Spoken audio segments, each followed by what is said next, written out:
So guys, অনেকদিন পর সাপ্রি বন্ধুদের সাথে যাচ্ছি বাইরে বিকালে ঘুরতে, কারণ আমার সাইকেলটা একটু সার্ভিসিংও করতে হবে এবং বাইরেও বিকালে ঘোরা হবে।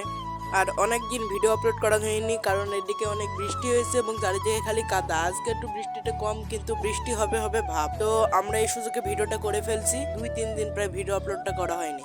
সো এদিকে তোমরা দেখতে পাচ্ছ আমি অর্ধেক পথ চলে এসেছি। তো আমার বন্ধুরা এখন পেছে আছে, দাঁড়াও তোমাদেরকে দেখাচ্ছি। তো এই জায়গায় আমার সাপ্রি বন্ধু। गजब बेइज्जती है।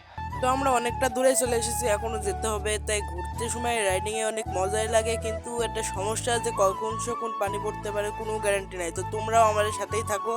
সো গাইস, তোমরা দেখতেই পাচ্ছ আমরা বাজারে পৌঁছে গেছি। তো আমার বন্ধু বলছে দাঁড়া আমি একটা জিনিস কিনবো। তো কি কিনবে সেটা বলছে না, তো আমরা দেখাই যাক কি কেনে। তো গাইস, আরেকটা বন্ধু আমার এটা নিয়ে নিছে আমার বন্ধুকে দিতে। তো কি নিছে সেটা দেখতে হবে। তো গাইস, তোমরা দেখতেই পাচ্ছ এখানে গেম খেলার জন্য ফিঙ্গার গ্লাভস নিয়েছে। তো আমারও সাইকেল সার্ভিসিং করা শেষ, কিন্তু আমি সাইকেল সার্ভিসিং এর সময় কোনো ভিডিও করতে পারি না, কিন্তু এখন ভিডিও করছি। তো গাইস, কালকে আবার দেখা হবে ইনশাল্লাহ।